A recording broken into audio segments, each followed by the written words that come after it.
ꯃꯌꯥꯝ ꯉꯁꯤꯗꯤ ꯉꯁꯤꯒꯤ ꯄ꯭ꯂꯥꯟꯁꯦ ꯆꯤꯡꯗ ꯆꯠꯂꯒ ꯇꯧꯒꯦꯅ ꯄ꯭ꯂꯥꯟ ꯇꯧꯖꯕꯅꯦ ꯑꯗꯣ ꯋꯦꯗꯔꯁꯤꯅ ꯄꯨꯔꯥ ꯌꯥꯍꯟꯈꯤꯗ꯭ꯔꯦ ꯅꯣꯡ ꯆꯨꯗꯅ ꯑꯗꯣ ꯉꯁꯤꯗꯤ ꯌꯨꯝꯗ ꯑꯣꯏꯅ ꯇꯧꯔꯛꯑꯅꯤ ꯌꯨꯝꯗ ꯇꯧꯕꯁꯦ ꯉꯁꯤꯁꯦ ꯕꯤꯐ ꯑꯣꯏꯅ ꯇꯧꯔꯛꯑꯅꯤꯀꯣ ꯕꯤꯐ ꯗ꯭ꯔꯥꯏ ꯐ꯭ꯔꯥꯏꯅ ꯑꯃ ꯂꯩ ꯑꯗꯨ ꯇꯧꯔꯛꯑꯅꯤ ꯑꯗꯣ ꯃꯌꯥꯝ ꯑꯍꯥꯟꯕꯗ ꯑꯩꯁꯨ ꯇꯧꯗꯧꯔꯤꯁꯦ ꯑꯗꯣ ꯍꯥꯎꯗꯤ ꯍꯥꯎꯒꯅꯤ ꯑꯗꯣ ꯑꯣꯀꯦ ꯁꯤ ꯂꯩꯔꯦ ꯕꯤꯐꯇꯣ ꯃꯇꯣꯡ ꯉꯥꯛꯇꯅꯦ ꯃꯥꯏ ꯀꯩꯁꯦ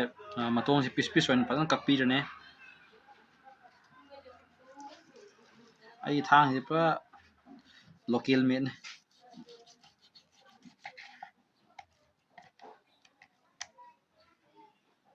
ꯁꯨꯃꯥꯏꯅ ꯄꯤꯡ ꯁꯣꯏ ꯁꯤꯒꯤ ꯆꯥꯡꯁꯦ ꯁꯣꯏꯕꯤꯔꯅꯤ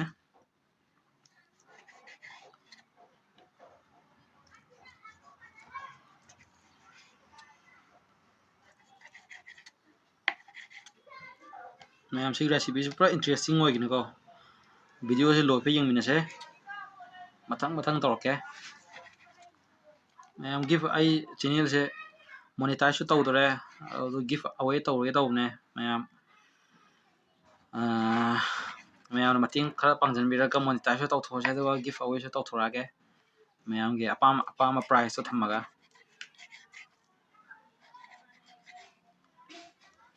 ꯀꯨꯝ ꯁꯣꯏꯕꯤꯔꯅꯦ ꯁꯤꯒꯤ ꯆꯥꯡꯁꯤꯗ ꯁꯨꯃꯥꯏꯅ ꯇꯧꯕꯤꯔꯅꯦ ꯑꯗꯨꯒ ꯐꯖꯅ ꯒꯦꯝ ꯂꯥꯎꯅ ꯇꯥꯎꯊꯔꯛꯀꯦ ꯉꯁꯤꯗꯤ ꯌꯦꯡꯉꯁꯤ ꯚꯤꯗꯤꯑꯣ ꯑꯁꯤꯗꯗꯤ ꯂꯣꯏꯐꯥꯎ ꯁꯕꯁꯀ꯭ꯔꯥꯏꯕ ꯇꯧꯗ꯭ꯔꯤꯕ ꯌꯥꯎꯕ ꯏꯆꯤꯟ ꯏꯅꯥꯎꯁꯤꯡꯅ ꯁꯕꯁꯀ꯭ꯔꯥꯏꯕ ꯇꯧꯁꯤꯟꯕꯤꯔꯝꯃꯣ ꯒꯤꯐ ꯑꯋꯦ ꯀꯨꯏꯗ꯭ꯔꯕꯅꯤꯀꯣ ꯃꯌꯥꯝ ꯒꯤꯐ ꯑꯋꯦꯒꯤꯗꯃꯛꯇ ꯔꯦꯗꯤ ꯂꯩꯔꯣ ꯒꯤꯐ ꯑꯋꯦꯁꯦ ꯑꯩ ꯅꯍꯥꯟꯁꯨ ꯇꯧꯔꯒꯦꯅꯗꯤ ꯍꯥꯏꯈꯤꯕꯅꯦ ꯑꯗꯣ ꯃꯌꯥꯝꯁꯦ ꯒꯤꯐ ꯑꯋꯦ ꯌꯥꯝ ꯄꯥꯝꯗꯕ ꯃꯥꯜꯂꯦ ꯑꯗꯣ ꯍꯟꯗꯛꯄꯨꯗꯤ ꯇꯧꯔꯛꯑꯅꯤ ꯒꯤꯐ ꯑꯋꯦ ꯇꯧꯁꯦ ꯍꯥꯏꯔꯗꯤ ꯃꯌꯥꯝ ꯀꯃꯦꯟꯇ ꯇꯧꯁꯦꯅ ꯍꯥꯏꯕꯤꯔꯝꯃꯣ ꯒꯤꯐ ꯑꯋꯦ ꯊꯨꯅ ꯀꯨꯏꯗꯒ ꯇꯧꯊꯣꯔꯛꯑꯒꯦ ꯑꯣꯀꯦ ꯁꯤ ꯂꯩꯔꯦ ꯍꯧꯖꯤꯛ ꯁꯣꯏꯕ ꯂꯣꯏꯔꯦ ꯁꯨꯃꯥꯏꯅ ꯄꯤꯁ ꯑꯣꯏꯅ ꯁꯣꯏꯕꯤꯔꯅꯤꯀꯣ ꯁꯥꯡꯅ ꯑꯗꯣ ꯍꯧꯖꯤꯛ ꯁꯤ ꯂꯣꯏꯔꯦ ꯁꯤꯗ ꯍꯥꯞꯆꯤꯟꯖꯔꯅꯤ ꯑꯗꯨꯒ ꯃꯁꯂꯥ ꯀꯩꯀꯩꯅꯣ ꯇꯣꯠꯁꯤꯟꯗꯅ ꯈꯣꯠꯆꯤꯟꯗꯅ ꯇꯧꯔꯒ ꯆꯤꯖꯣ ꯑꯦꯛꯗꯝ ꯇꯧꯊꯣꯛꯀꯗꯕꯅꯤ ꯉꯁꯤꯗꯤ ꯑꯗꯨꯗ ꯁꯤ ꯂꯩꯔꯦ ꯁꯤ ꯍꯧꯖꯤꯛ ꯃꯁꯂꯥꯒꯗꯨꯁꯤꯡꯗꯣ ꯂꯣꯏꯅ ꯍꯥꯞꯄꯛꯑꯒꯦ ꯁꯤ ꯃꯆꯜ ꯂꯩꯔꯦꯀꯣ ꯃꯆꯜ ꯂꯩꯕꯥꯛ ꯃꯍꯥꯎ ꯁꯤ ꯈꯔ ꯑꯃ ꯍꯥꯞꯆꯤꯟꯖꯔꯅꯤ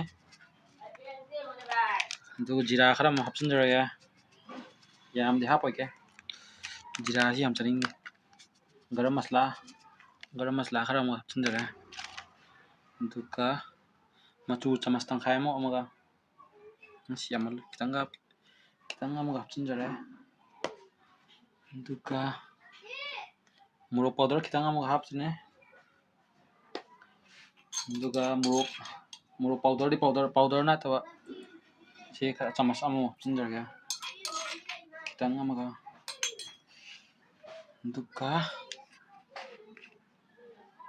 ꯁꯣꯌꯥ sauce khitang amaga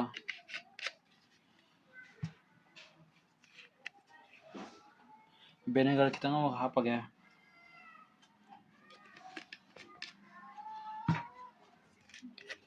do chili sauce khitang amaga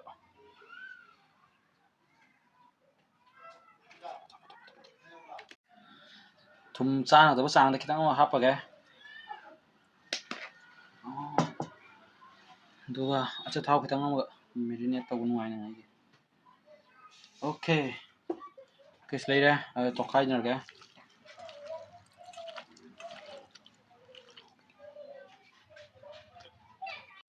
corn flour kita hapodra corn flour ama kitang ama hapage jek aru crispy oina ngai damakta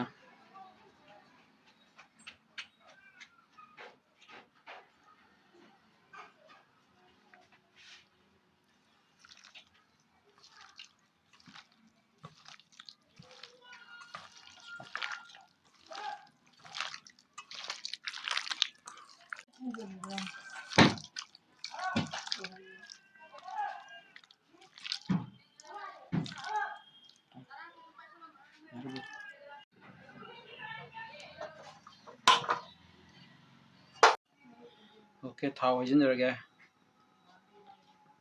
hajinjarage gaddu batti okay haptan ma hojrage amomta ꯊꯥꯎ ꯌꯥꯝ ꯁꯥꯗ꯭ꯔꯤꯉꯩꯗ ꯍꯥꯞꯄꯒꯦ ꯀꯦꯝꯅ ꯍꯥꯏ ꯊꯥꯎ ꯁꯥꯔꯒꯗꯤ ꯌꯥꯝ ꯀꯦꯝ ꯑꯣꯏ ꯃꯨꯟꯈꯤꯕꯅ ꯍꯥꯡꯒꯅꯤ ꯑꯗꯨꯅ ꯊꯥꯎ ꯌꯥꯝ ꯁꯥꯗ꯭ꯔꯤꯀꯥꯟꯗ ꯍꯥꯞꯄꯗꯤ ꯈꯤꯇꯪ ꯀꯩꯗꯧꯔꯅꯤ ꯀ꯭ꯔꯤꯁꯄꯤ ꯑꯣꯏꯔꯦ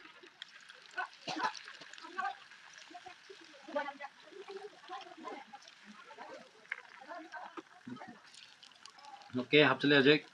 से अदुम मीडियम फ्लेम दो मीडियम फ्लेम दा मिनट 10 गुम्बा 10 दी तरा अदुम 10 गुम्बा थम्मगा ओंथोने अदुगा देदे क्रिस्पी रान लौथबे यारने लौथबे यारम साबे यारने गौ गौ गौ गौ लाउना बदु बदी ताइते साबे यारने यंगमिनरसे वीडियो से लोय फाव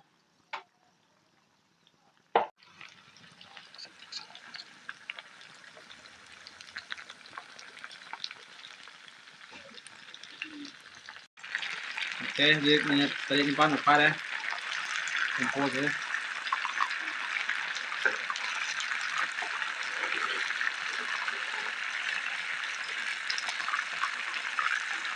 मुझे खतरा है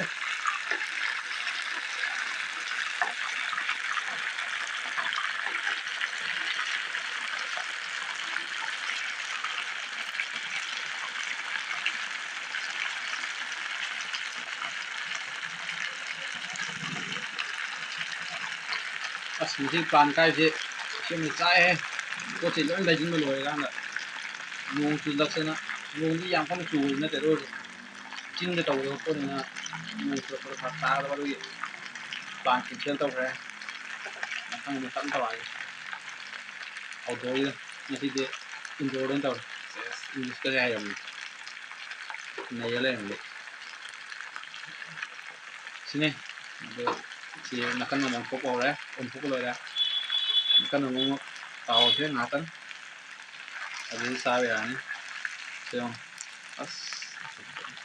su ka so chin ke makan ne ri kai noi kan da sai kai da corn flour yaw ni si si adu kuma ke makan ne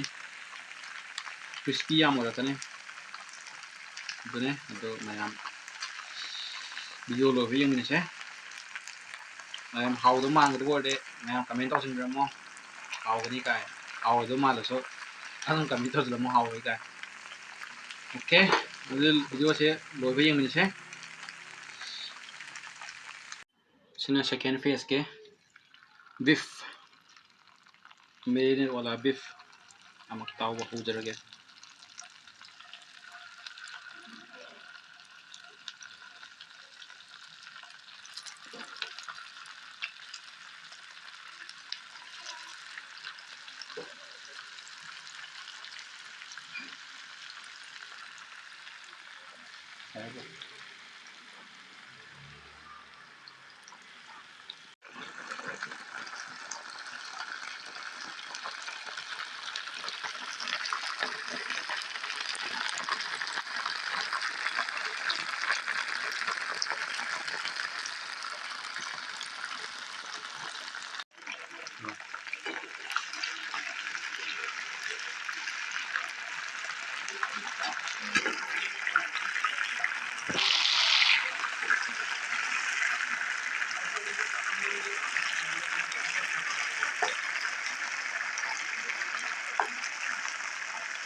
ok lên lúa đã thích pak rahat bener dia tangkai tangkai soy ya buka sina curry lips nih kok curry lips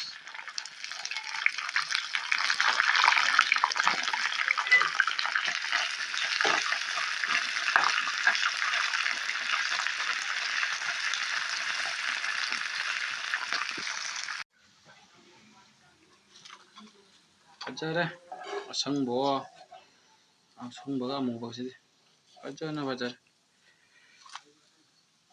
makon kata deh game bagi si aku bagus sih macu male he aja deh kan sih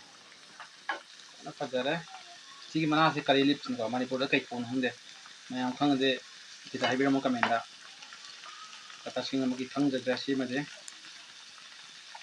aja deh kan ꯉꯥꯁꯤ ꯀꯦꯝꯍꯜꯂꯝꯃꯦ ꯐꯖꯅ ꯇꯧꯔꯛꯑꯒꯦ ꯑꯗꯨꯒ ꯃꯌꯥꯝ ꯑꯗꯣ ꯑꯩ channel subscribe ꯇꯧꯗ꯭ꯔꯤꯕ ꯌꯥꯎꯔꯗꯤ subscribe ꯇꯧꯁꯤꯟꯕꯤꯔꯝꯃꯣ ꯁꯤꯌꯔ ꯇꯧꯁꯤꯟꯕꯤꯔꯝꯃꯣ ꯀꯃꯦꯟꯗꯁꯨ ꯍꯥꯎꯋꯦ ꯍꯥꯎꯇꯦ ꯍꯥꯎꯒꯗꯧ ꯃꯥꯜꯂꯤ ꯍꯥꯎꯔꯣꯏꯗꯧ ꯃꯥꯜꯂꯤ ꯑꯗꯣ ꯈꯔ ꯍꯥꯏꯖꯤꯟꯕꯤꯔꯝꯃꯣ ꯑꯗꯨꯒ ꯒꯤꯐ ꯑꯋꯦꯁꯨ ꯃꯌꯥꯝ ꯔꯦꯗꯤ ꯂꯩꯔꯣ ꯒꯤꯐ ꯑꯋꯦ ꯇꯧꯔꯁꯦ ꯍꯥꯏꯔꯗꯤ ꯃꯌꯥꯝ ꯀꯃꯦꯟꯗ ꯒꯤꯐ ꯑꯋꯦ ꯇꯧꯔꯁꯤ ꯀꯥꯏꯅ ꯍꯥꯏꯖꯤꯟꯕꯤꯔꯝꯃꯣ ꯑꯗꯨ ꯒꯤꯐ ꯑꯋꯦ ꯇꯧꯊꯔꯛꯑꯒꯦ ओके ओके अदुदि लोजिंजरागे ओके लखोचरगे लखोचरगे लखोते यार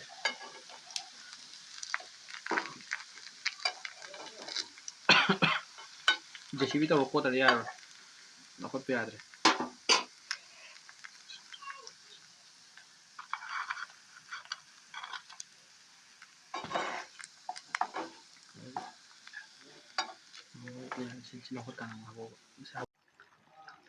ओके सेरगो सिगिदने साइदो केमे फजना केमे अदो चारगा टेस्ट तौरके